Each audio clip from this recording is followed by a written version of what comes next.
Hello guys, নতুন একটা mini ব্লগে তোমাদের সবাইকে অনেক অনেক ওয়েলকাম। আশা করি তোমরা সবাই খুব ভালো আছো। আমি কিন্তু খুব ভালো আছি।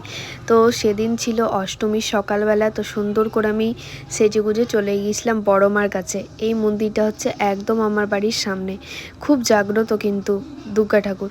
তো যাই হোক, আমি ফার্স্টে অঞ্জলি দিয়ে দিলাম। দেখতেই পেলে যে কত ভিড় ছিল, বাট আমি মন্দিরের ভেতরে ছিলাম তাই অত আমাকে ঠেলাঠেলি করতে হয়নি। মাকে মন ভরে অঞ্জলি দিলাম, প্রণাম করলাম, খুব ভালো লাগলো। তারপরে আমি কিন্তু ভেবেছিলাম যে আমি সেদিন শাড়ি পরবো, কারণ অষ্টমীর সকালে প্রত্যেক মেয়েই চাই যে একটু শাড়ি পরবো। তো আমারও তেমন ইচ্ছা ছিল, আমি সব রেডি করে রেখেছিলাম, আমার শাড়ি, কী শাড়ি পরবো, জুয়েলারি, ব্লাউজ সব আমি রেখেছিলাম। বাট আমার সাথে কেউ ঘুরতে যাবার ছিল না। দেখো, আমি সুন্দর করে সাজবো, কেউ ছবি তুলে দেবে না বা কোথাও যাবো না, তো ফালতু তো সেজে লাভ নেই। আর তাছাড়াও সেদিন প্রচণ্ড গরম ছিল, তাই জন্য আমি কুর্তা সেটটাকেই চুজ করে নিয়েছিলাম। তো এই ড্রেসটা কেমন লাগছে আমাকে বলো। তো তোমাদের আমি এর আগের ভ্লগে বলেছিলাম যে আমাদের সপ্তমীর দিন মালদা যাবার কথা ছিল, বাট সুপ্রিয় শরীর খারাপের জন্য ক্যান্সেল হয়ে যায়।